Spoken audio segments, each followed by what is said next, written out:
Em nome de Jesus, saúdo a todos os irmãos, todas as irmãs, os que estão conosco aqui neste lugar de cultos, os que nos acompanham pela internet, onde quer que se encontrem. Saúdo aqueles que vão ver esse programa culto mais adiante, gravado. Todos, assim desejamos, sejam abençoados com a graça e a paz de Jesus Cristo. Durante a música instrumental que agora se seguirá, nós poderemos então nos conduzir individualmente em oração, rogando a Deus que nos dê uma noite de grande alegria e inspiração aqui na casa que separamos para cultuar a Ele.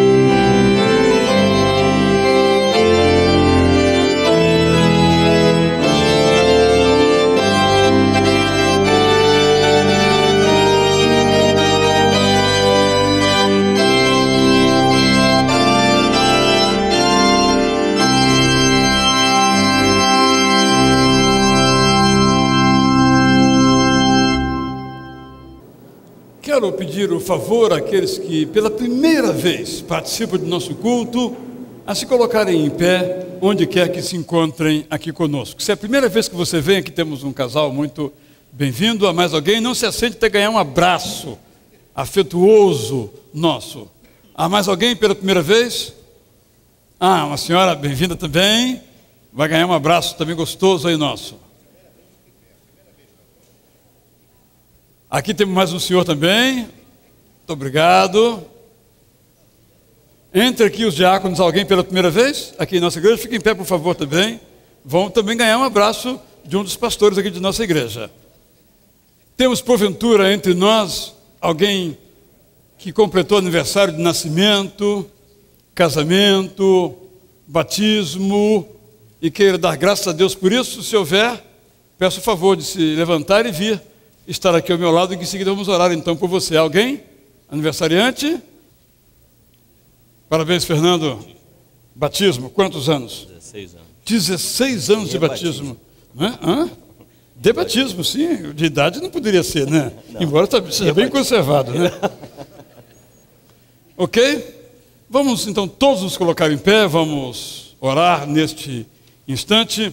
Vou pedir ao pastor Cleudair para nos dirigir em oração neste momento, oferecendo este culto, que é um culto que tem um caráter comum e um caráter incomum, como daqui a pouco explicitarei. Oremos então. Senhor, muito obrigado mais uma vez de estarmos aqui, neste lugar, reunidos para prestar um culto ao Senhor. Que esse culto seja um culto verdadeiro, um culto que venha realmente ao encontro com o Senhor. Que o Senhor possa receber cada momento, cada oração, cada música, que o Senhor possa estar então entre nós, participando desse culto, nos levando então à verdadeira adoração, Deus. Obrigado pela vida do Fernando, obrigado porque hoje ele completa mais um ano diante do Senhor. Que o Senhor possa assim fazer que ano após ano ele possa vir aqui e agradecer por essa decisão tão importante na vida dele. Obrigado mais uma vez, eu te peço que esteja conosco, que nos ajude a cultuar o Senhor em espírito e em verdade. Amém, é a minha oração em nome de Jesus. Amém. Amém. Todos, por favor, podem se assentar. Eu quero então explicar a frase quando disse que esse culto se reveste de um caráter comum e de um caráter incomum. Este culto começou, na verdade, no culto anterior, às 17h30, quando 18 irmãos de nossa igreja, candidatos ao ministério diaconal, foram então examinados. Aqui está o concílio, alguns tiveram que se retirar, mas eles se reuniram então após ouvir todos os candidatos, e daqui a pouco nós leremos então o veredito deste concílio. Lembro aos irmãos então, como nós já temos mencionado e dito, que a nossa igreja decidiu consagrar esses diáconos, desde que, evidentemente, aprovados pelo concílio. Durante um período muito longo, desde 62 para cá, a igreja vem elegendo em sistema de rodízio os diáconos. Decidiu em assembleia realizada anteriormente, a partir de então, consagrar os diáconos. Assim, eles foram preparados durante um período longo, significativo, expressivo, e hoje então compareceram perante o concílio. Também eu disse no final daquele culto anterior que na igreja não há uma hierarquia clerical. Quando então consagramos os diáconos, não estamos com isso dizendo que há crentes que valem mais do que os outros. Disse e repito que todos somos ministros. Os pastores são ministros, os diáconos são ministros, e cada irmão que se reveste da função e serve a Deus na igreja é ministro. É muito valioso que deixemos isso muito claro. Nós não temos uma classe de pastores, uma classe de diáconos e o resto do povo. Isso não existe na concepção bíblica conforme a perspectiva batista de interpretação. O véu que separava o santo dos santos, onde só entravam os sacerdotes e o povo nunca tinha acesso, ele foi rasgado de alto a baixo por Jesus Cristo na cruz. Não há mais o klerói em grego e o laos, o povo. Todos são laos, todos são povo de Deus, todos somos sacerdócio real, nação eleita, laos, povo escolhido de Deus. Nós não podemos criar classes. Evidentemente que na igreja, para a sua organização, há funções. O pastorado é uma dessas funções ou ofícios, mas o pastor em nada é diferente do membro da igreja. De igual modo, o diácono em nada é diferente do membro da igreja. Acontece que o privilégio confere privilégio, mas também confere responsabilidade. Eu sei que como pastor, nós como pastores, como diáconos, que a nossa palavra deve ser pensada e repensada antes de dizer. E que a nossa conduta deve ser refletida e refletida, porque as pessoas olham para todos, mas olham particularmente para aqueles que têm funções no interior da vida da igreja. Mas, repito, essa responsabilidade que vem do privilégio não nos torna pastores e diáconos diferentes dos outros. Assim, se um colega de trabalho ou de prédio pede a você para orar, você não pode dizer, vou levar para o meu pastor orar. Porque a oração de um pastor ou de um diácono é ouvida por Deus do mesmo modo.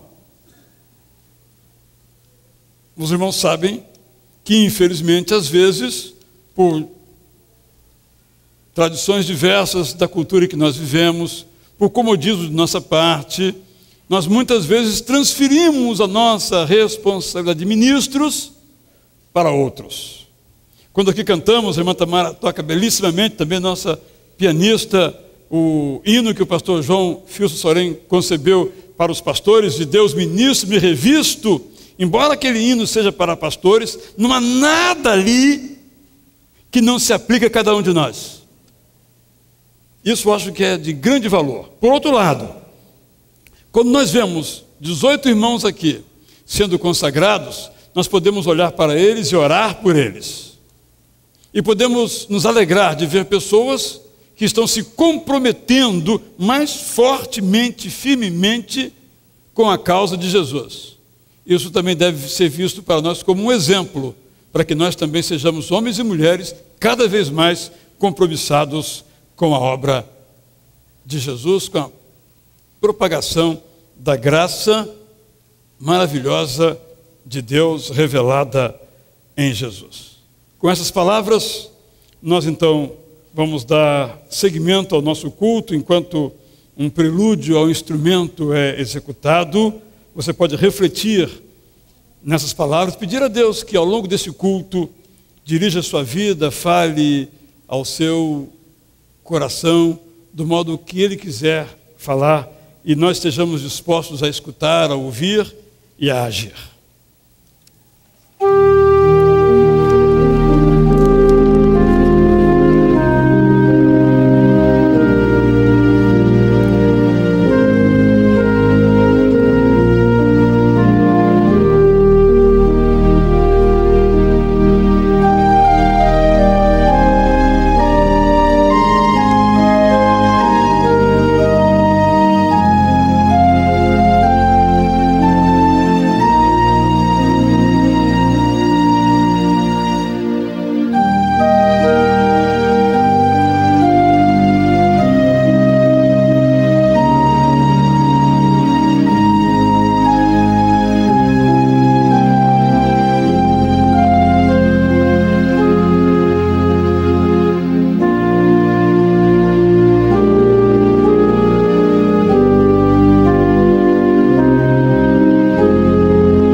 Colocar em pé, então, irmãos e irmãs, vamos ler aquilo que o apóstolo Paulo escreveu a Timóteo sobre as qualificações esperadas de um diácono. Como está indicado, nós leremos em seguida, nós cantaremos que nós todos somos ceifeiros na seara santa, somos aqueles então que fazemos o anúncio do reino de Deus chegar a mais e a mais lugares. Somos aqueles que confiam no Senhor e procuramos receber dele o vigor que nós precisamos para viver e testemunhar. Então o apóstolo Paulo escreve a Timóteo e a nós assim.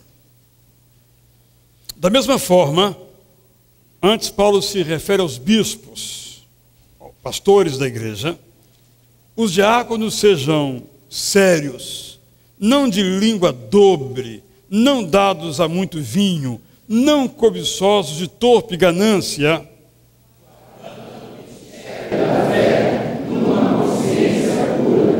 e também estes sejam primeiro provados, depois exercitem o diaconato, se forem irrepreensíveis.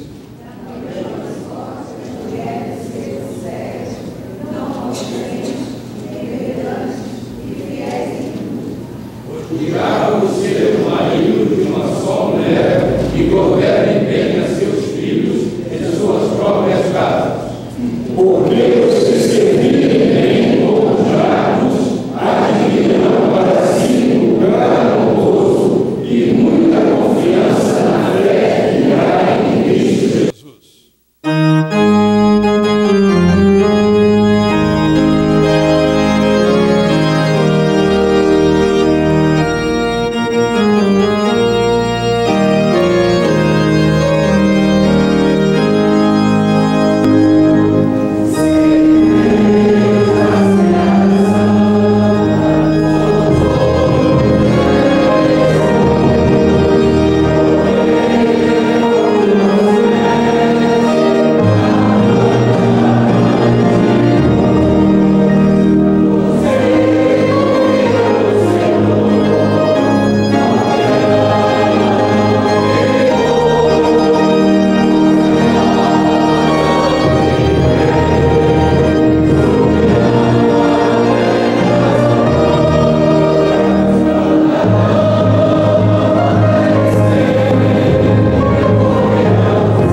faremos nesse momento de intercessão e também o de fidelidade.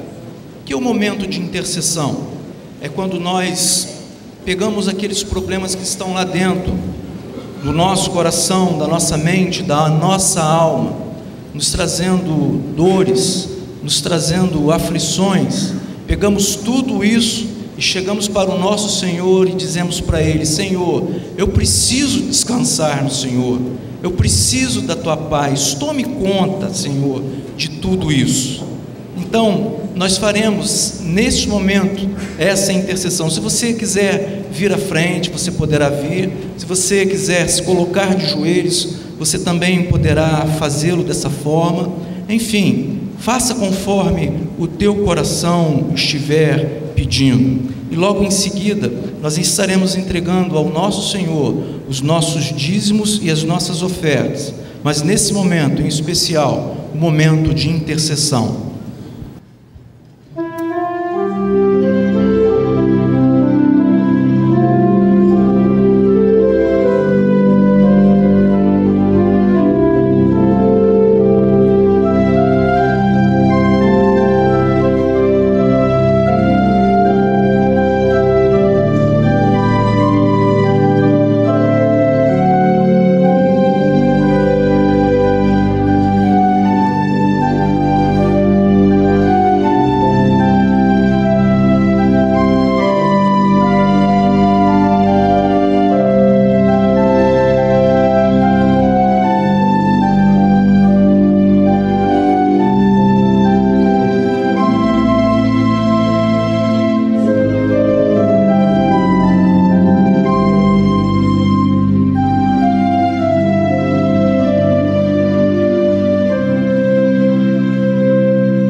Daniel estará orando por você, por nós nesse momento.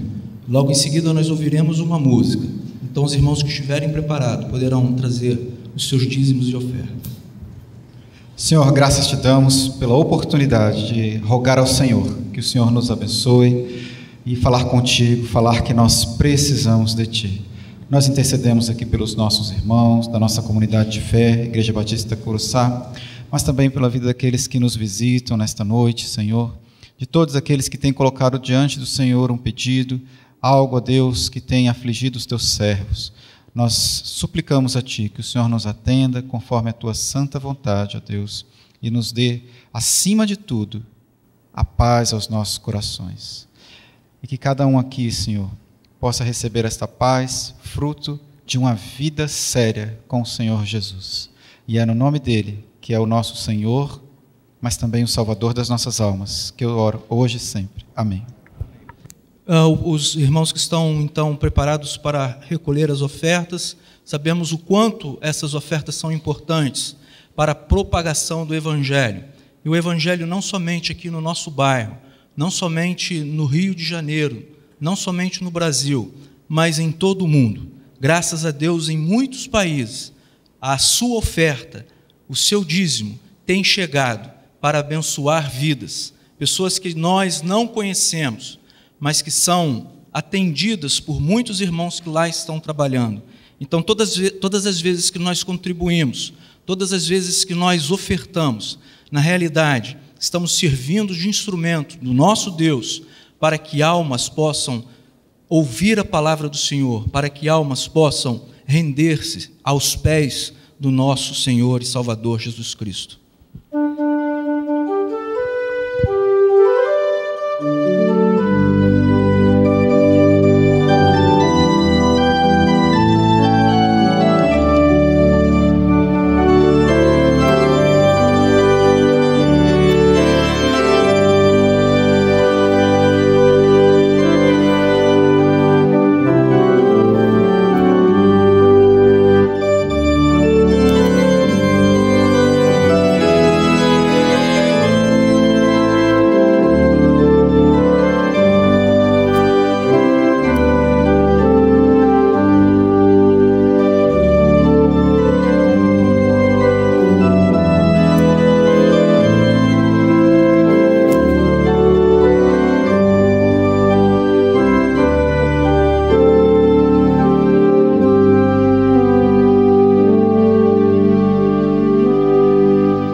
Obrigado, irmãos. Podem, então, por favor, levar as salvas.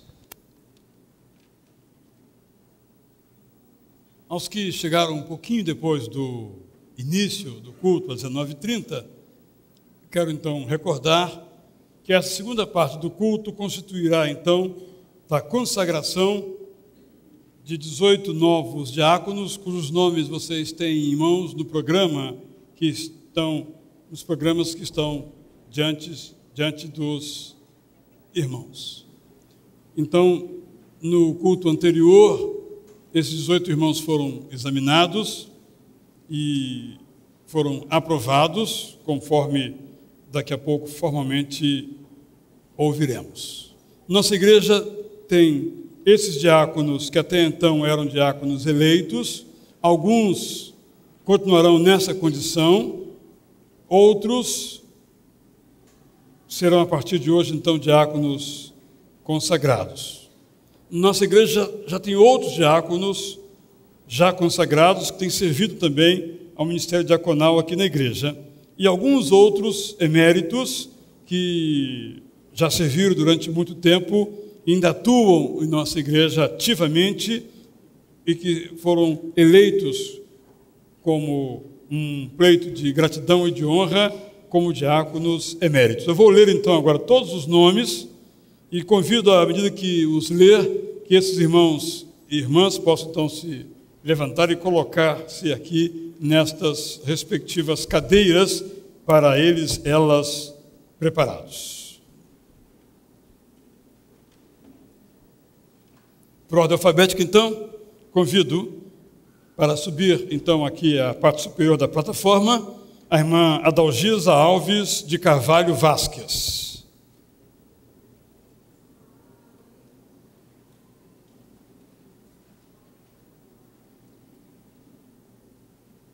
Irmão Francisco Amaro Francisco Codado Santos.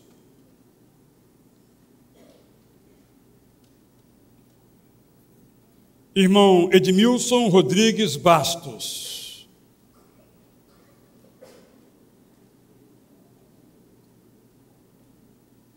Irmã Elza Aguiar Santos.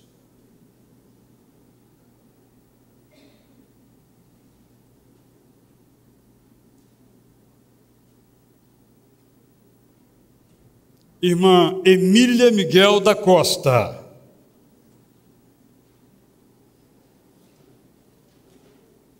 Irmã Flávia Cristina Barros Neves de Alvarenga.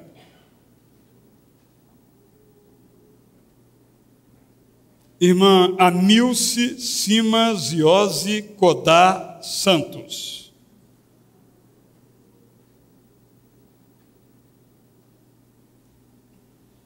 Irmão Humberto Martuscello Oliveira Lima.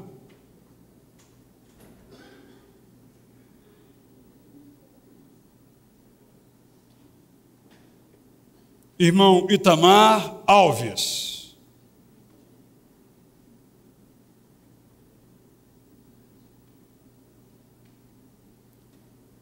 Irmão Josinaldo José Araújo.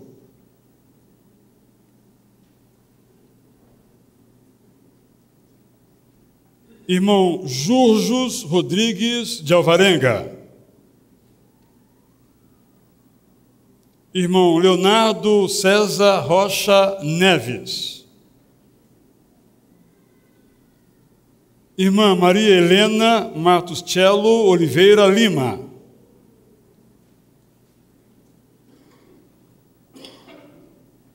Irmão Paulo Antônio Parente Júnior.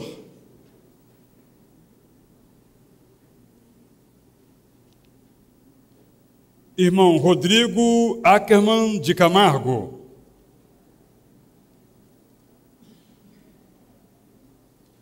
Irmã Silvia Miguel Bastos.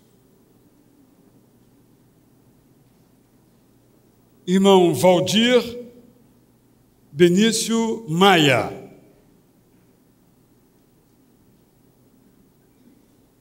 Irmã Valéria Cristina Gomes Viegas.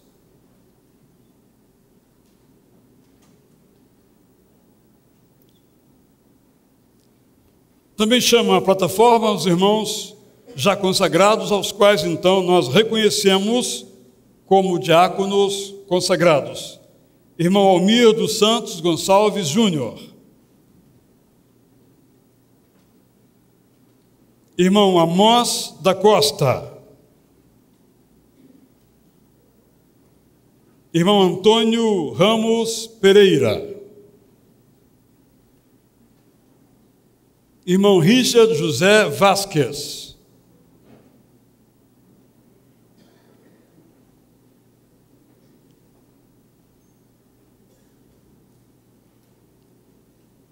Está ausente o irmão Sérgio Paulo Pereira da Silva, que se encontra hoje acompanhando o coro masculino que foi participar do culto na segunda igreja, em outra igreja. Também chamo para subirem os diáconos eméritos, porventura presentes. Adelita Quadros Farias está no retiro dos conectados e conectadas. Euvésio Vaz Andrade Santos, também pela foto que eu vi, lá se encontra, alguns já voltaram, outros ainda não. Irmão Paulo Tavares de Barros, irmã Severina da Silva Borba, irmão Edson Soares Lanes, irmão José Afonso, irmão Sebastião Camargo de Souza. Esses irmãos, então, consagrados, eméritos. Por favor, podem todos, então, se assentar.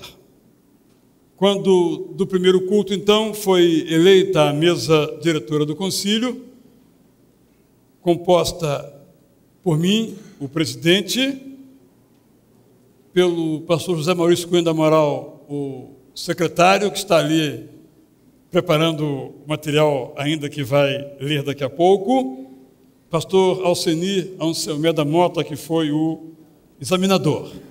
Também teremos, quero convidar que também suba nosso irmão diácono Otávio Santos, que será o que fará a oração de consagração dos novos diáconos, e os demais diáconos e pastores participarão, entregando a cada um a Bíblia comemorativa desta noite. Eu convido então o pastor José Maurício Cunha do Amaral, secretário do concílio, para ler o extrato das decisões que o concílio reunido no culto anterior tomou.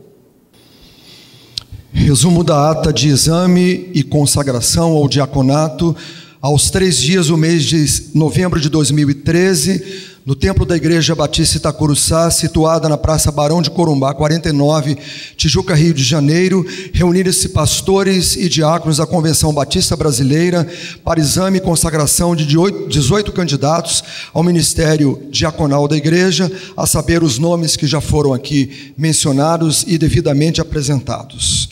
Abertura, às 17h33, após um momento devocional, o pastor da igreja, pastor Israel Belo de Azevedo, convoca pastores e diáconos presentes para a formação do concílio.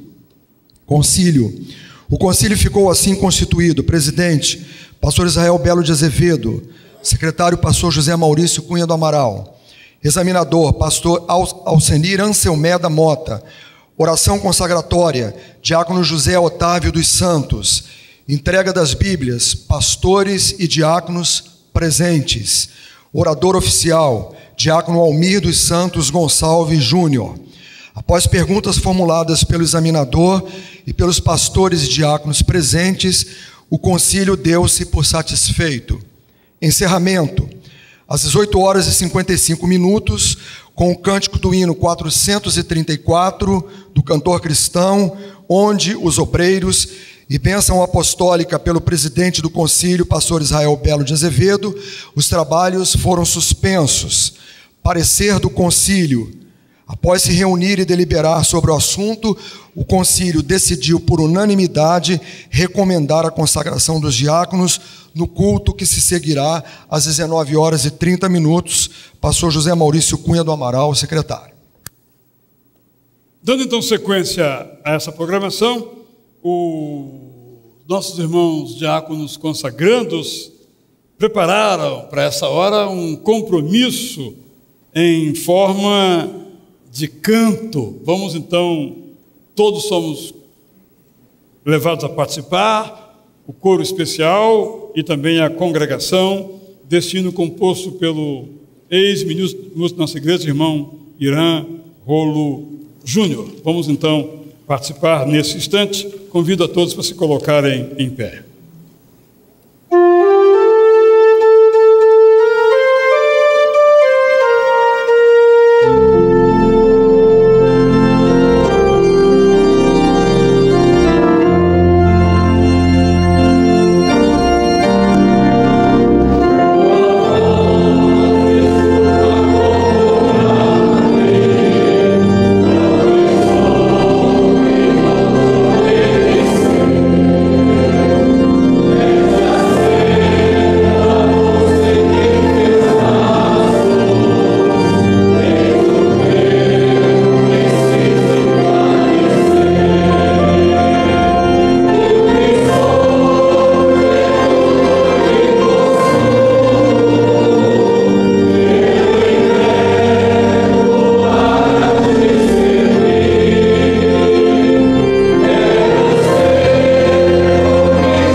Senhor, nós agradecemos porque a cada um de nós aqui presente,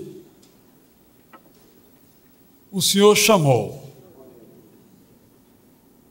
das trevas para a luz, de uma vida sem sentido para uma vida com sentido, como deixou bem claro o irmão Humberto no seu testemunho no primeiro culto, e também o irmão Rodrigo na sua palavra no culto anterior. Nós sabemos que a graça de Jesus não somente nos salva, mas dá sentido à nossa vida. E por isso, mais uma vez, te agradecemos. Também, Senhor, te agradecemos porque nos consideras a todos nós, teus ministros, tuas ministras. Porque nos chamas e aceitas o nosso serviço. Quando ministramos para ti, ministramos a tua graça para o mundo. Quando oferecemos as nossas vidas a ti, nós as oferecemos para também ganhar o mundo para Cristo. Para tanto o Senhor nos escolheu. Nós queremos todos nós, pastores, diáconos, membros da igreja, todos ministros, portanto, colocar mais uma vez as nossas vidas para que o Senhor as use como ceifeiros na tua seara santa. Tudo que nós temos e possuímos, tudo que nós somos ou viermos a ser, nós te oferecemos em nome de Jesus. Os irmãos menos diáconos podem se assentar, porque eles agora vão então apresentar o seu compromisso diaconal. Diaconal, homens e mulheres segundo o coração de Deus. O perfil profissiográfico mais exigente de todos está registrado em 1 Samuel, capítulo 13, versículo 14. Segundo o texto bíblico, Samuel teria dito: já tem o Senhor buscado para si um homem segundo o seu coração. Muitos comentaristas têm tentado definir o que seria um homem segundo o coração de Deus. Impossível. Primeiro, porque Deus, o Senhor, é infinito em todas as suas dimensões. Um deles chega a arriscar, Champlin, um dos comentaristas, teólogos contemporâneos mais precisos nas suas definições bíblicas, nos seus comentários aponta, porém, duas características que seriam para eles básicas para este homem segundo o coração de Deus. A, ele diz, os motivos íntimos. B, ele comenta as qualidades espirituais. Ou seja, o interior puro e santo a ser preenchido por Deus. No entanto, a resposta para esta indagação não foi dada no Novo Testamento nem no Antigo Testamento. Em Atos 3, o apóstolo Pedro, por unção do Espírito Santo, responde ao desafio de Samuel e diz: o homem segundo o coração de Deus é aquele que A, tem boa reputação, B, é pleno do Espírito Santo, C, é cheio de sabedoria. Vocês, Adalgisa, Elza, Emília, Flávia, Július, Itamar, Anilce, Amaro, Maria Helena, Humberto, Silvia, Edmilson, Josinaldo, Leonardo, Paulo Parente, Rodrigo, Valdir, Valéria, chegaram até aqui porque foram encontrados dignos deste serviço, podendo, por isso mesmo, assumir o seguinte compromisso: honrar e adorar juntamente com a minha família, meus talentos e meus dons, ao nome do Pai, Deus Filho, Deus Espírito Santo, como Criador, Salvador e intercessor da minha vida, tudo que sou, tudo que tenho. Segundo, diante da igreja, da convenção, da associação, me comprometo a servir com integridade e zelo a minha igreja, a minha convenção, a minha associação, consagrando-lhe meus dons e talentos na ajuda à sua obra de edificação do pecado e santificação do homem mediante a pregação do Evangelho e a ministração do ensino bíblico. Diante do pastor, da liderança da igreja, comprometemo-nos a ser fiel ao meu pastor, zelando por seu santo ministério na igreja, ajudando-e a sua liderança na administração do rebanho de Deus que somos, considerando com ele acertos e fracassos do passado, planos e programas em marcha, de forma que nossa igreja seja encontrada gloriosa, sem mácula nem ruga, mas santa e irrepreensível. Diante da família, do lar, do cônjuge, dos filhos, comprometemo-nos a buscar na construção de minha família a preservação dos valores bíblicos para ela instituídos, dignificando meu cônjuge e filhos, pais e demais parentes, por uma vida de amor, solidariedade, comunhão, que nos leve todos a construir assim uma família de Deus na terra. Diante da pátria, do trabalho, do patrão, do exercício profissional, comprometemo-nos a honrar e respeitar a minha pátria, suas leis e símbolos, a relação estabelecida de emprego e o melhor exercício profissional de minha competência, sendo leal a meu patrão ou empregado, a meus colegas ou subordinados, zelando para reconheçam o meu bom procedimento em Cristo. Diante dos amigos, da vizinhança, dos colegas, comprometemo-nos a zelar pelo cultivo da boa amizade, na vizinhança, no trabalho, na escola ou no lazer, honrando e dignificando os meus amigos e vizinhos, com uma vida irrepreensível diante deles, de serviço ao bem-estar comum e de fraterna compreensão para o cultivo da boa convivência e do melhor testemunho cristão. Diante do espírito de solidariedade, do serviço e do auxílio, comprometemo-nos a manter um espírito solidário e participativo sempre, de forma que ao primeiro indício de carência e necessidade do meu próximo, seja na igreja, na comunidade, na escola ou no trabalho, minha vida seja despertada para o melhor serviço, auxílio e apoio em amor ao que precisa. Diante da necessidade de santidade e de conhecimento bíblico, comprometemo-nos a zelar por uma vida de santidade e pureza em meio ao mundo, tendo momentos de comunhão a sós com Deus, de cultivo da santidade em meu viver, de crescimento no conhecimento da Bíblia e de sua aplicação aos meus dias, buscando ser uma bênção para os que comigo convivem.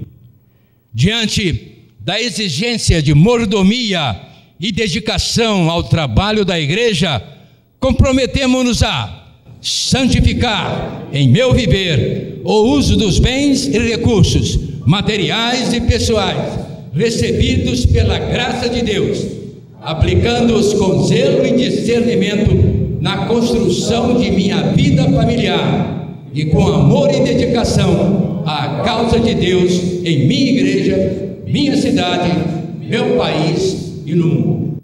Finalmente, diante da responsabilidade diaconal, comprometemo-nos a honrar e dignificar o exercício de minha função diaconal, zelando por minha integridade como servo do Senhor, por minha dedicação ao trabalho da igreja, por meu espírito de lealdade ao pastor e à liderança, por minha fidelidade a Jesus Cristo e seus ensinos.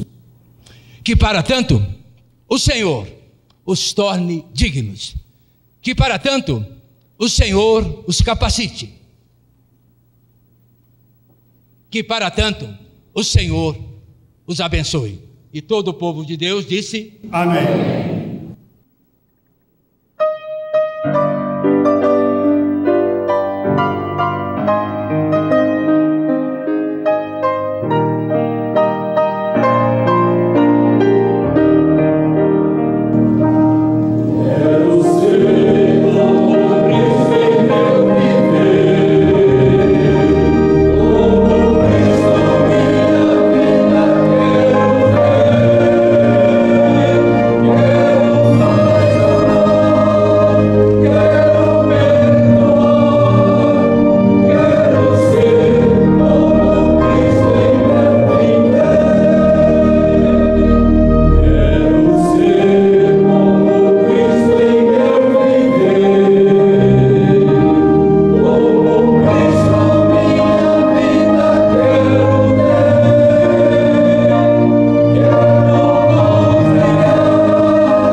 Os irmãos podem então se assentar. Nós teremos agora um momento muito inspirativo, como todos os outros momentos até agora e os que ainda se seguirão, quando cada um de vocês vai receber uma Bíblia celebrativa da data de hoje. Então, os diáconos e pastores poderão subir então à plataforma e fazer aqui as respectivas e pessoais e intransferíveis entregas.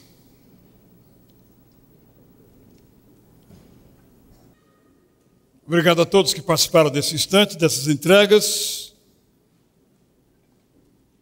Faltou aí dentro colocar um plano de leitura da Bíblia, né, para que todos possam ler a Bíblia em um ano. Mas todos estão envolvidos nisso, eu sei.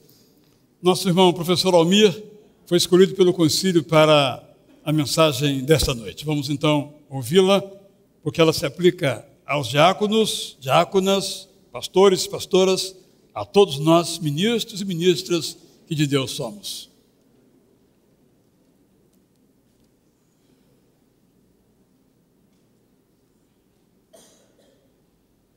Talvez tenha sido por um ato de companheirismo, de amizade, que os irmãos me distinguiram com esta honra para este momento, quando tantas outras pessoas do ministério da igreja, daqueles que conosco comungam deste momento, estão aqui presentes, poderiam trazer esta palavra de consagração aos novos ministros no aspecto da consagração hoje alcançada. No entanto, eu gostaria de destacar que realmente, pessoalmente, para mim, o significado deste momento me enche de muita emoção. Eu acompanho a história desta igreja, embora não a tenha frequentado desde o meu início de vida cristã, frequentado como membro apenas a partir de 94, mas eu conheço a história de Itacuruçá por várias razões. E uma delas que eu conheço é que em 1962, o primeiro casamento realizado pelo pastor Elcio da Silva Lessa nesta igreja foi o meu casamento com a irmã Delci, né? Ela não gosta que eu a chame assim não, né? A Delci, que ali está. Nunca poderia esquecer este fato. Em segundo lugar, também não poderia esquecer, pastor, que 8 meses depois o pastor Elcio instituiu o sistema de rodízio diaconal. Eu também consultei os alfarrábios da igreja e verifiquei isso. Então a emoção me advém do fato de que 51 anos exatamente depois, nós estamos restituindo à igreja o resgate, digamos assim, da consagração diaconal. Todos nós somos consagrados. Eu gostei muito da palavra do Rodrigo, quando ele disse que não foi neste momento da consagração diaconal, chamado para o diaconal, que ele se sentiu servo, que ele se sentiu ministro. Desde que ele se converteu, na resposta dele, ele deixou claro isso. Ele sentiu-se chamado para servir. Todos nós somos chamados para servir. O texto que eu escolhi vem a ser exatamente um desafio a este momento que nós estamos vivendo. Eu queria que todos lêssemos juntos. Chamados para ser santos é o título. O texto é de Efésios 1, 3, 4. Vamos ler todos a uma só voz? Bendito seja Deus e Pai de nosso Senhor Jesus Cristo, o qual nos abençoou com todas as bênçãos espirituais nas regiões celestes em Cristo, como também nos elegeu nele antes da fundação do mundo, para sermos santos e irrepreensíveis diante dele em amor. Espere um momentinho, por favor. Paulo não está falando a diáconos. Paulo está falando à igreja em Éfeso. Portanto, ele está falando a todos os crentes. Não exatamente a A, B ou C, mas a todos os crentes. E ele diz com muita clareza: nos abençoou nas regiões celestes em Cristo e nos elegeu nele antes da fundação do mundo, nos páramos celestiais da eternidade. Nós, crentes de hoje, século 21, fomos eleitos por Deus para sermos nele santos e irrepreensíveis diante do mundo. Em princípio, pode parecer que estamos diante de dois atributos exigidos por Deus daquele que se diz crente. Primeiro, ser santo. Segundo, ser irrepreensível. Em princípio, porém, lembremos, por engano, equívoco, o padrão é um só: ser santo. O segundo, ser irrepreensível, é simplesmente consequência, resultante, decorrência do primeiro e único. A santidade pressupõe a irrepreensibilidade. A santidade comete o crente a ser irrepreensível. A santidade vivida diante de Deus exige dele que seja um caráter íntegro e irrepreensível diante da sociedade. Observem que o apóstolo vai repetir por 9 vezes este conselho, com a palavra grega amemptos. Interessante isto. Esta palavra só aparece no Novo Testamento, é lógico, é em grego. No hebraico não existe uma palavra similar. Eu nem me arvoraria a tentar enunciá-la, né? Mas no grego existe esta palavra. No hebraico é mais com respeito à integridade, no Velho Testamento, no Antigo Testamento. O que quer dizer exatamente, segundo os melhores dicionários, irrepreensível, é aquele que não dá margem à repreensão ou censura, ou seja, sem nenhuma falha, perfeito. Isto é ser irrepreensível. Ou seja, para ser irrepreensível, em primeiro lugar, você precisa ser santo. Isso é, um ser separado por Deus para viver diante dele em santidade devida. Somente satisfazendo esta exigência primeira, você conseguirá caminhar na busca da segunda qualificação apontada pelo apóstolo: irrepreensibilidade no viver. Para sermos irrepreensíveis, precisamos, em primeiro lugar, sermos santos. O grande problema para nós crentes é que o primeiro atributo não pode ser dimensionado por nós, seres humanos. Eu não posso dizer o quanto sou santo ou o quanto não sou. O irmão, a irmã, qualquer um de nós não nos podemos atribuir a capacidade de definir o nosso grau maior ou menor de santidade. O atributo de santidade é dimensionado única e exclusivamente por Deus. Só Ele conhece, só Ele sabe. Ele sabe o que vai no seu coração. Ele te conhece na intimidade. O que ninguém mais conhece, o que ninguém mais sabe, o Senhor sabe. Por isso, santidade não se dimensiona em termos humanos. Não temos parâmetros para a santidade. O parâmetro é divino. O parâmetro é de Deus. Já o segundo atributo pode ser plenamente dimensionado e mensurado por nossos semelhantes. Todos podemos aferir o quanto ou somos ou o quanto não somos irrepreensíveis, ou nós, cada um de nós, ou o nosso próximo. Nós podemos julgar o caráter, a maneira de ser, a atitude, o comportamento, a apresentação de cada um de nós de acordo com os nossos parâmetros da irrepreensibilidade. O grande ensino que podemos e devemos retirar desta premissa é que, se somos realmente santos aos olhos de Deus, em consequência, poderemos caminhar na busca da irrepreensibilidade no viver. Isto não somente os diáconos que estão aqui à frente, não somente, perdoe-me, os pastores que estão aqui à frente, mas toda a igreja de Cristo, todos nós que nos encontramos aqui, todos nós que estamos assistindo a este culto, nós podemos caminhar nesta busca. E esta é a verdade que podemos retirar da vida dos santos homens de Deus, segundo a Bíblia.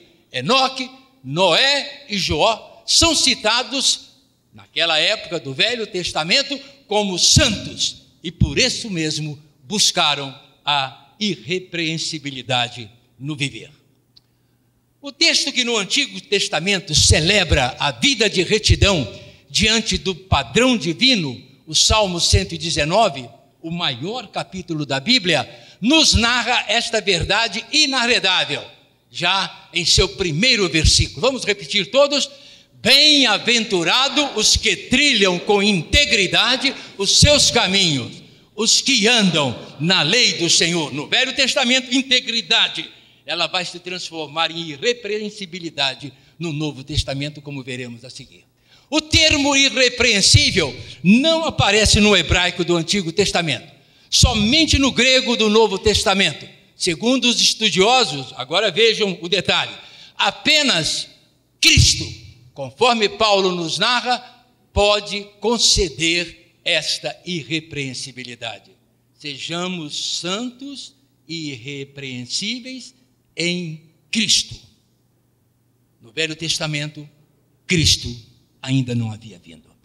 Paulo, Pedro, João nos falam sobre isto em textos muito marcantes no Novo Testamento. Vejamos alguns deles. São os 9 exemplos que eu mencionei.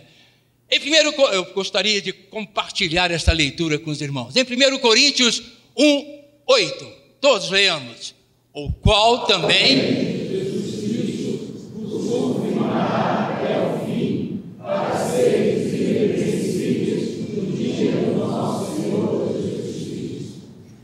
em Filipenses, capítulo 2, versículo 15, vozes femininas, por favor, bem alto, bem forte. Para que vos torneis irrepreensíveis e sinceros, filhos de Deus, imaculados, no meio de uma geração corrupta e perversa, entre a qual resplandeceis como luminares. Esse texto é para nós o maior desafio, hein? Porque observem que ele já traz consigo a responsabilidade que temos de resplandecer esta irrepreensibilidade para o mundo ao redor, ou seja, no meio de uma geração perversa e corrupta, e talvez em todo o mundo nunca estejamos diante de uma geração desta natureza, como hoje nós encontramos, nós temos que resplandecer este caráter de irrepreensíveis. Continuemos. Vozes masculinas, em Colossenses 1:22. Agora, contudo, vos denunciou o corpo de sua carne pela morte, a fim de perante ele nos apresentar santos, sem defeito e irrepreensíveis. Em 1 Tessalonicenses 3:13, todos leamos. Para vos confirmar os corações, de sorte que sejam irrepreensíveis na santidade, diante do nosso Deus e Pai, na vida do nosso Senhor Jesus, com todos os seus. Paulo já começa a transmitir a importância dessa irrepreensibilidade diante da eternidade, diante da vida eterna que o crente já começa a gozar aqui, ainda nesta terra. Em 1 Tessalonicenses 5:23, Paulo nos vem com mais um conselho a este respeito. Vamos ler todos? E o próprio Deus de paz vos santifique completamente, e o vosso espírito e alma, corpo, sejam plenamente conservados, irrepreensíveis para a vinda de nosso Senhor Jesus Cristo. Num conselho particular aos diáconos, eu gostaria então que os diáconos acompanhassem essa leitura comigo. Em 1 Timóteo 3:10 ele diz: e também estes sejam primeiro provados, depois exercitem o diaconato, se forem irrepreensíveis. Estamos chegando ao final. Em 2 Pedro, capítulo 3, versículo 14, leiamos: pelo que, amados,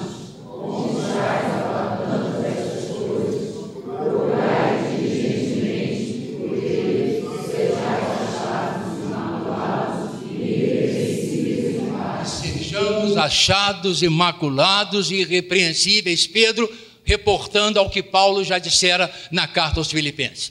E finalmente em Apocalipse 14:5, todos leiamos: e na sua boca não se achou engano, porque são irrepreensíveis. No entanto, estes textos, a não ser um deles, 1 Timóteo 3:10, não foram dirigidos apenas aos diáconos, mas sim a todos os crentes, a toda a igreja de Cristo, como esta congregação que aqui se encontra. Se você foi redimido pelo sangue de Cristo, Se você o aceitou como Salvador, sua vida foi santificada nele. Você é uma nova criatura. As coisas velhas já passaram.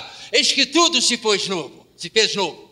Por causa disso, então, um santo homem de Deus, você é uma santa mulher de Deus. O pecado já não leva mais à morte. O sangue de Cristo o separou, o separa, o separará para a vida eterna.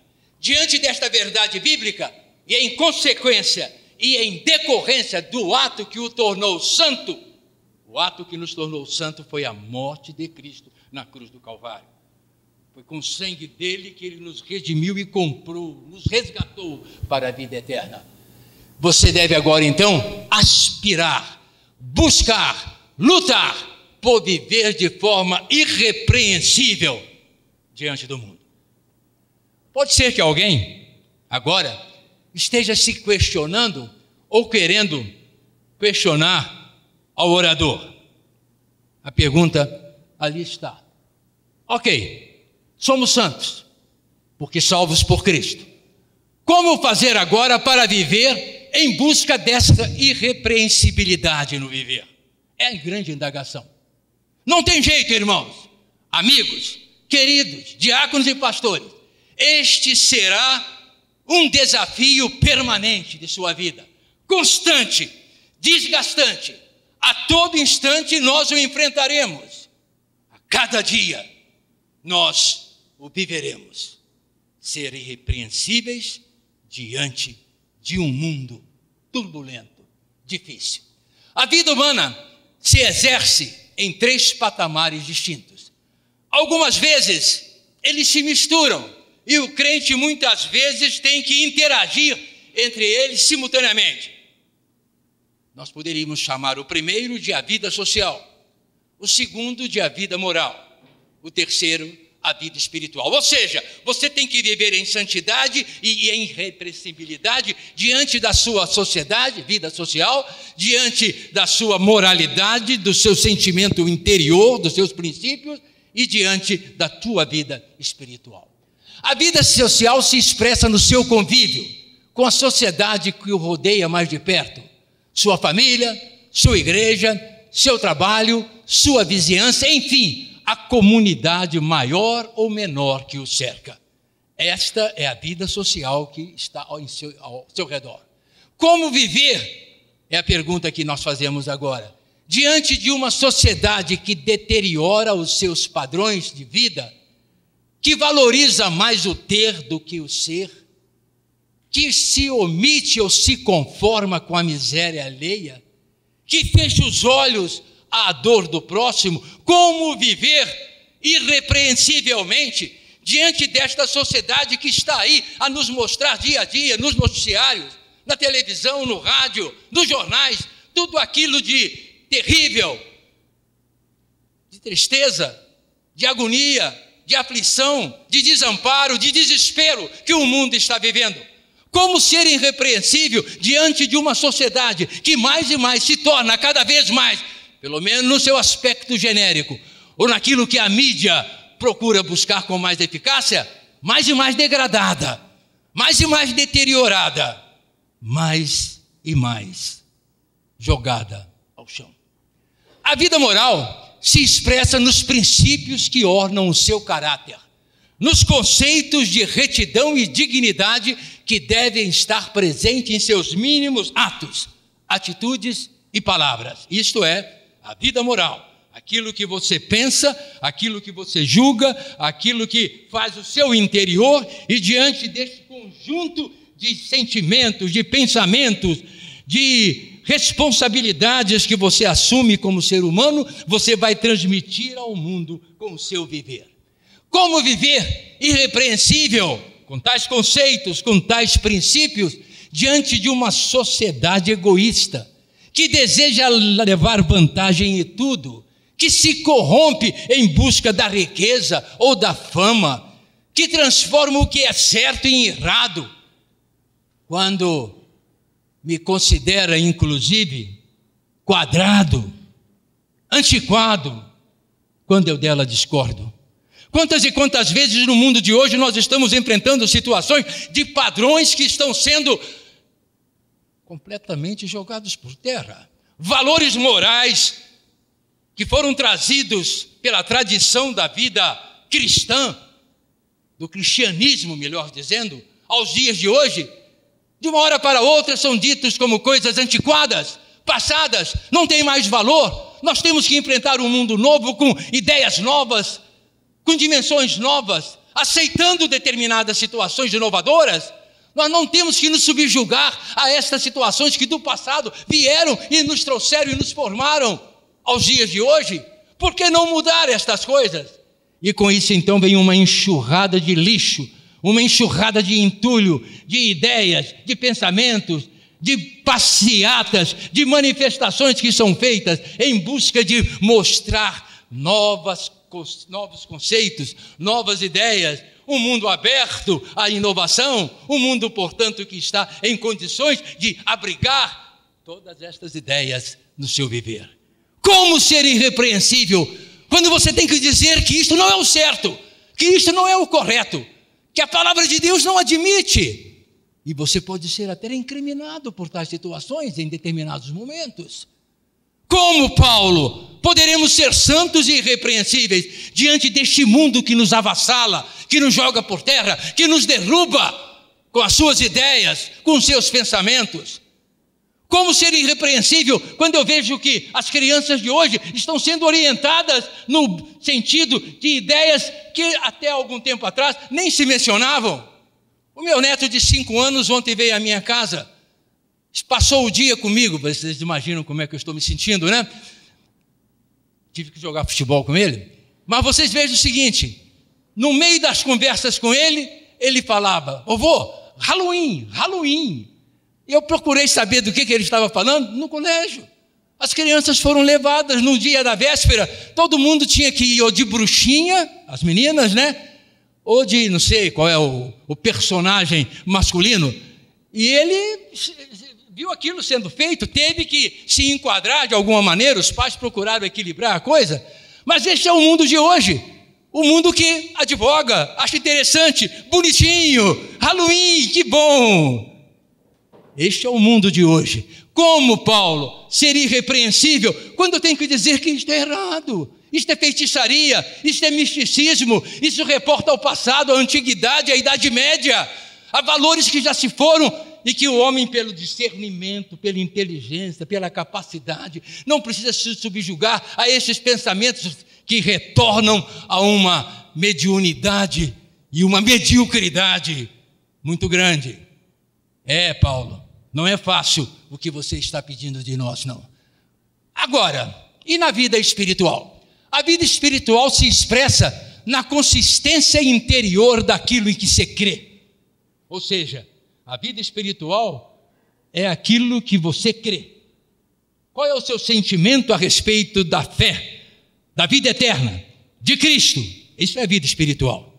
Do Espírito Santo atuando, da comunhão que deve ter com Ele, da convivência que deve ter com seus irmãos. É a sua vida espiritual que vai expressar isso. Ele dá valor especial aos sentimentos de fé, esperança, santidade, vida interior, amor ao próximo, paz com Deus. Isto é vida espiritual. Quando você tem estes valores, estes sentimentos colocados no seu dia a dia, você os preza, você os guarda, você os procura preservar para a sua família, seus queridos, seus amigos, a sua igreja, o seu trabalho. Como então, Paulo, diante disto, viver irrepreensível, diante de uma sociedade materialista, consumista, que me envolve com as suas ciladas, me ridiculariza por ser crente, me chama de fanático e sonhador porque creio na Bíblia e nos seus mandamentos, me discrimina simplesmente porque eu sou crente. Como poderei eu, diante desses desafios, demonstrar ao mundo, Paulo, a minha irrepreensibilidade espiritual? Sim, eu sou crente. Eu creio em Adão e Eva. Eu creio que o Senhor criou o mundo. Eu posso adotar, pensar, até estudar os aspectos da arqueologia, da antropologia moderna, que procuram explicar algumas coisas da evolução. Eu posso até cientificamente tentar compreender algumas dessas coisas, mas eu sei, eu sou crente. Deus criou o mundo, no princípio criou Deus o céu e a terra, e eu tenho que dizer isso ao mundo, e o mundo vai rir de mim. Você crê nisso? Isso é coisa da carochinha, vão dizer para mim, e eu tenho que ser repreensível e mostrar ao mundo que, antes de tudo, nós somos crentes na palavra do Senhor. Nós acreditamos na palavra dele. Nós a cremos como aquilo que deve orientar, dirigir, conduzir a nossa vida em todo momento.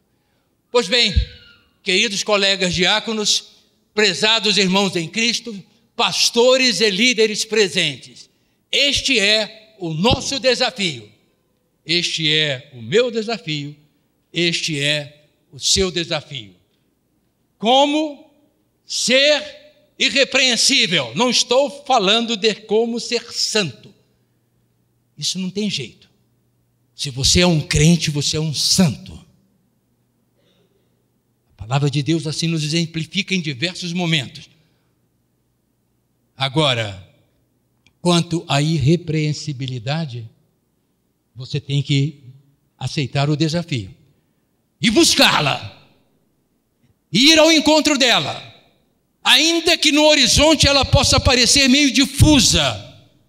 Você tem que alcançá-la, você tem que vislumbrá-la, você tem que agarrá-la e mostrar ao mundo o cristão, o crente que você é. Como afirmou Paulo em Filipenses 2,15, vamos ler todos? Para que vos torneis irrepreensíveis e sinceros, filhos de Deus imaculados, no meio de uma geração corrupta e perversa, entre a qual resplandeceis. Observem que Paulo não está se referindo ao futuro, entre a qual devereis resplandecer. Ele está falando à sociedade cristã desta igreja em Filipos, dizendo, no presente, deveis resplandecer. Ou seja, nós devemos estar no mundo resplandecendo a luz de Cristo para aqueles que vivem nas trevas. Nós devemos estar no mundo mostrando à sociedade de hoje aquilo que a palavra de Deus nos ensina. Nós devemos estar no mundo mostrando a moralidade relativa do homem. Tudo hoje é relativizado. Pode ou não pode? É no contexto. Ah, não, é de acordo com a formação, né? Foi assim, não teve jeito. Então nós vamos concordando. E os padrões vão cada vez mais sendo jogados por terra. O Senhor quer que respondamos com dignidade a este desafio da irrepreensibilidade diante daquilo que nós podemos chamar da vida moral.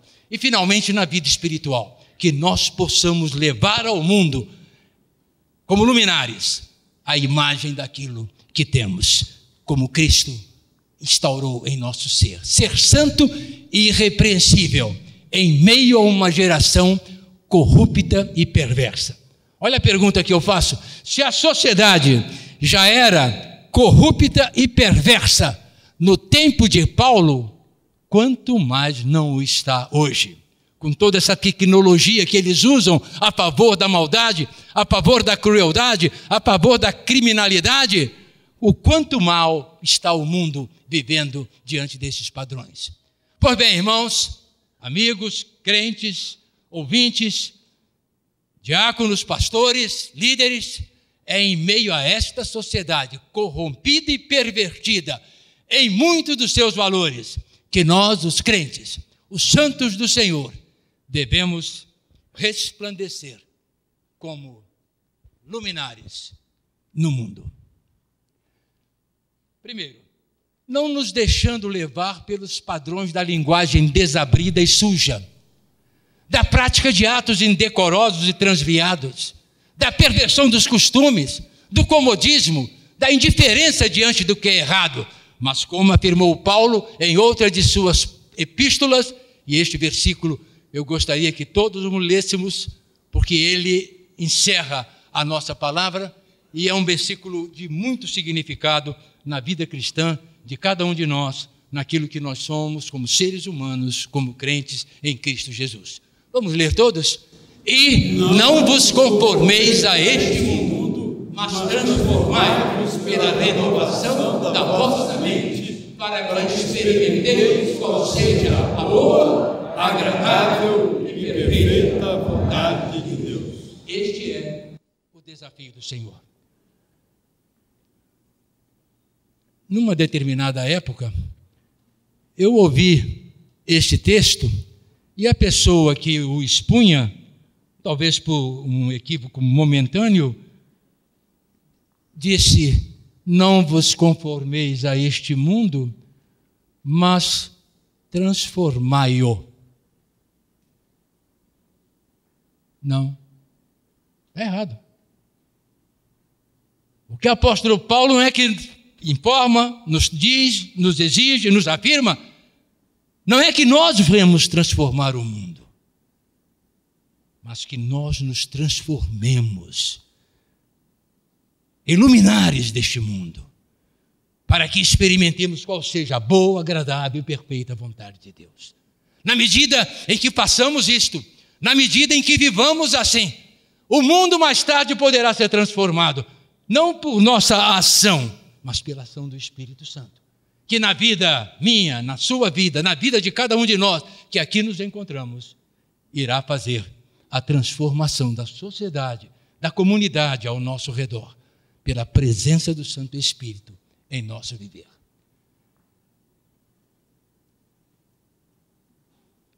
Que nós possamos, como crentes em Cristo, olhando para o simbolismo da logomarca de nossa igreja. Ela tem vários símbolos ali, vários significados. Principalmente a cruz, a chama, a pedra. Que nós possamos, olhando para este símbolo da nossa igreja, Igreja Batista Itacuruçá, vivermos a nossa vida palmilhando o nosso dia a dia pela cruz de Cristo e pela chama do Espírito que habita no coração de cada um de nós. Amém? Amém. Que essa palavra ao coração de cada um de nós possa encontrar espaço para morar e ficar. Até aqui, então, foram os trabalhos do concílio. Agora eu pergunto à igreja se também aprova esses 18 irmãos aqui ao ministério diaconal. Os que são favoráveis, levantem então uma de suas mãos, dizendo com isso que aprovam a decisão do concílio e recomendar esses irmãos à consagração ao ministério pastoral. Muito obrigado. Assim, tendo os irmãos votado, eu convido nosso irmão diácono José Otávio dos Santos para a oração de imposição das mãos. Os outros diáconos presentes, pastores, bem como todos os membros, também poderão, durante a oração que o nosso irmão diácono Otávio dos Santos vai fazer, também poderá estender as suas mãos, também separando, consagrando esses irmãos ao ministério diaconal. Eu ia pedir aos diáconos presentes, pastores, para ficarem de pé, e conforme a orientação do pastor Israel, vamos impor as mãos sobre esses homens e mulheres, diáconos e diáconas do Senhor Jesus. Vamos orar. Pai, nós somos muito gratos ao Senhor nesse instante, porque reconhecemos a Tua soberania sobre as nossas vidas. Podemos falar com o Senhor nesse instante, sem impedimento algum, nada nos impede de chegar ao trono da Tua graça, reconhecendo o Teu amor, as manifestações desse amor a cada instante na nossa vida. Te agradecemos, Pai, por tudo aquilo que pudemos presenciar, participar, ouvir nesta tarde e noite aqui na Tua igreja, Pai. Te agradecemos pela vida desses 18 homens e mulheres que o Senhor tem separado para a Tua honra e para a Tua glória. O Senhor tem separado para o ministério de serviço aqui na Tua igreja, Pai. que o Senhor possa estar abençoando cada um deles, que cada um possa se sentir, ó Deus, responsáveis, Pai, pelo crescimento do Teu trabalho aqui na Tua igreja, aqui na Tua cidade, Pai. Que cada um, Senhor Deus, possa sentir o compromisso que tem diante do Senhor, Pai, no ministério de serviço aqui na Tua casa. Muito obrigado, ó Deus, pelo despertamento que Tu tens dado à Tua igreja, pelo concílio que foi realizado nesta tarde e noite, e agora, Pai, quando estamos consagrando diante do Senhor a vida desses homens e mulheres ao Teu serviço. Te pedimos que o Senhor não os desampare, que o Senhor esteja com eles cada instante de suas vidas, que o Senhor possa vasculhar as suas mentes, corações e almas, Senhor Deus, e suprir as necessidades de cada um. Amém. Guia os nossos passos, perdoa, Senhor, os nossos pecados, abençoa esta igreja, abençoa o ministério desta igreja, Pai, que tudo seja feito para a honra e para a glória do Teu nome. Amém. Nós oramos assim, com o perdão dos nossos pecados e em nome do Senhor Jesus, consagrando esses servos ao Teu serviço. Amém, Senhor. Amém, Jesus. Amém. Em pé, vamos todos cantar agora esta música, que é uma música para pastores, para diáconos, para você. Se você é ministro, ministra. Lembro então que amanhã temos culto de oração às 19 horas. De igual modo, quarta-feira temos culto de oração, estudo bíblico também. Terça-feira, meia-noite para quarto, nosso programa de televisão. E as demais atividades da igreja se encontram no boletim, que você, se não tem, pode depois pegar lá na recepção. Deus possa abençoar você. Tenha uma boa semana. Vamos cantar essa música, que é o nosso compromisso. E enquanto nós cantamos, eu não sei como esse culto chegou ao seu coração. Essa cerimônia alcançou a sua vida. Eu não sei o que Deus fez através de tudo aquilo que hoje aqui foi feito. Mas pode ser que você tenha participado deste culto e ao longo dele tenha proposto no seu coração ser um ministro. Quem sabe ser um pastor, ou um diácono, ou alguém que no seu trabalho prega a palavra, que na sua casa viva a palavra, e que Deus abençoe você, fortaleça você, para que você cumpra esse ideal. Se Deus toca no seu coração nesse sentido, eu lhe convido a sair de onde está e vir aqui, seja qual for essa decisão. Mas quem sabe você também participando disto, ouvindo sobre ministros, sobre a graça de Jesus Cristo, sobre ser santo, ser irrepreensível, decide no seu coração confessar que Jesus é o seu Senhor, o seu Salvador, quer então ser batizado para ser um discípulo completo de Jesus. Também lhe convido, vem aqui à frente. Quem sabe você tem aqui estado em nossa igreja, participado durante tanto tempo, mas hoje decidiu ser membro, carregar junto a bandeira de Cristo, para que ela tremule dos lugares mais elevados e mais pessoas recebam a graça de Jesus Cristo. Você quer tomar essa decisão? Vem aqui, enquanto nós cantamos essa música que nos convida tanto a uma vida com compromisso, sob os cuidados de Deus. Senhor.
então agora o amor generoso, poderoso de Deus o Pai, a graça maravilhosa, sublime, extraordinária de Jesus Cristo, nosso Senhor e Salvador, e a comunhão, a consolação, o ensino, a força do Espírito Santo, do Pai e do Filho, conosco agora estejam e desde agora para todos sempre.